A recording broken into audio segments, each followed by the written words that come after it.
चलो जी, हमने रीडिंग सी के बारे में ना टेक्निक को समझा था कि रीडिंग सी को पेपर होता कैसा है, उसको अटेम्प्ट कैसे करते हैं। तो आज हम जिस चीज के बारे में बात करने लगे हैं ना, वो रीडिंग सी में एक बहुत इंपॉर्टेंट चीज है। ठीक है, ये वर्ड लिखा हुआ है एक्सप्लिसिट और ये लिखा हुआ है इम्प्लिसिट। ठीक है, तो इसका मैंने मीनिंग लिखा आगे। ये वो वर्ड्स हैं जो क्लियरली अपना मैसेज दे रहे हैं, उसमें कोई कंफ्यूजन नहीं होगी। जैसे क्वेश्चन के अंदर हाईलाइट अगर लिखा है तो वो क्लियर मैसेज दे रहा है कि आपने कौन सी चीज ढूंढनी है। ठीक है, आपको अप्रोच करते हुए पता होगा कि पैराग्राफ के अंदर जो चीज हाईलाइटेड है जिसको मैंने ढूंढना है। ठीक है, तो आप उसी को ढूंढोगे।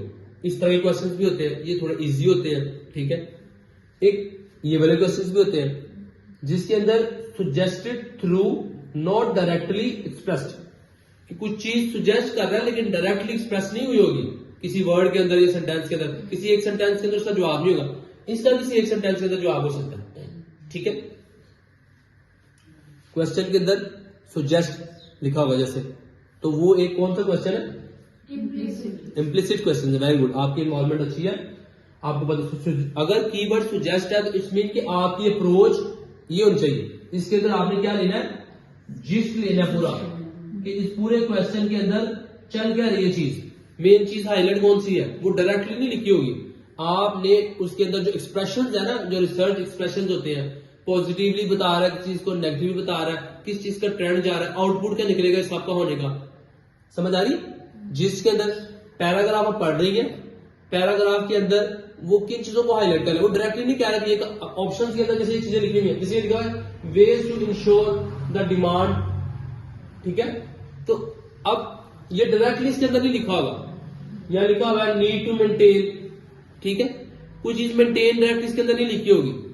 जैसे लिखा हुआ है reasons why fever doctors are, ये डॉक्टर्स का डायरेक्टली फीवर का नहीं लिखा होगा। आपने जैसे आपको पैराग्राफ का स्ट्रक्चर समझना बताया गया ना, आपने क्वेश्चन की टेक्निक हमेशा वही रहेगी आपकी सॉल्व करने की। क्वेश्चन को समझना है, क्वेश्चन के अंदर कीवर्ड्स है, कीवर्ड से पता चलेगा कि ये डायरेक्ट किसी चीज को बताने की कोशिश कर रहा है या ओवरऑल जिस निकाल के इसमें से ऑप्शन निकालने की कोशिश भी कर रहा है। ठीक है, कीवर्ड पढ़ लिया। पैराग्राफ स्ट्रक्चर, पैराग्राफ स्ट्रक्चर हमेशा आपने वैसे समझना जैसे आपको सिखाया गया। आपने टॉपिक सेंटेंस ढूंढना, फिर आगे टॉपिक सेंटेंस को फर्दर एक्सप्लेन कैसे किया, कौन सी चीजों को हाईलाइट किया, फायदा नुकसान कंक्लूजन। ठीक है, ये पैराग्राफ का कंसेप्ट आपने ले लिया। उसके बाद आपने देखना है क्वेश्चन से पीछे नहीं हटना। आपने पैराग्राफ का कंसेप्ट लेने के बाद आपने क्वेश्चन से पीछे नहीं हटना, क्योंकि हो सकता है ये तीनों चीजों का जिक्र इस पैराग्राफ के अंदर हो, लेकिन क्वेश्चन के मुताबिक जो ठीक होगा, जो सबसे ज्यादा बेस्ट सुटेबल होगा, चीज आपको बताई गई थी। ठीक है, ये लिखा होता है कि जो सबसे ज्यादा बेस्ट होता है वो आपने इसके अंदर लिखना। ठीक हो गया? अभी मुझे कोई एक स्टूडेंट इन दोनों का बता दे कि ये मैंने आपको कंसेप्ट आपको क्लियर हो गया है, ये वर्ड और ये वर्ड। एक्सप्लिसिट में डायरेक्टली कहा गया होगा और सेम मतलब वो मीनिंग आ जाएगी सामने। मतलब ये है कि आपने कोई चीज ऐसी ढूंढनी है जो डायरेक्टली सेंटेंसेस के अंदर लिखी होगी। गुड, क्लियर हो गया? हाँ जी, और उसमें इनडायरेक्ट इसके अंदर ये है कि डायरेक्टली लिखी नहीं होगी, लेकिन वो सारी चीजें उस तरफ जाती होगी, उस चीज को डिस्क्राइब करती होंगी। ठीक है, अब एक क्वेश्चन है ऊपर हम करने लगे। ठीक है, उससे जरा और क्लियर हो जाएगा आपको। आज हम एक क्वेश्चन सिर्फ करेंगे, फिर फर्दर आपको असाइनमेंट मिल जाएगी।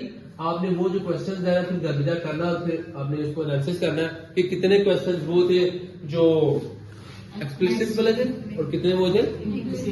ठीक है, ये दो कंसेप्ट क्लियर हुए, इजी, गुड। अब आप क्वेश्चन पढ़ते हैं। फॉर एग्जाम्पल आपने क्वेश्चन पढ़ना है तो विद इन 5 to 10 सेकेंड्स आपको ना क्वेश्चन समझ आना चाहिए। ये आपको टाइम मैनेजमेंट भी साथ साथ बता रहा हूँ कि रीडिंग सी में आप टाइम मैनेजमेंट कैसे कर सकते हैं। तो सबसे पहले आपको क्वेश्चन समझना चाहिए। एक तो है कि फोर्थ पैराग्राफ, आपको बताया कि इधर आपने पैराग्राफ नंबर्स लिखे होंगे, इधर आपने फोर्थ देखा, जब आपने जाना तो एग्जैक्ट जहां 4 लिखा आपने पहुंच जाना।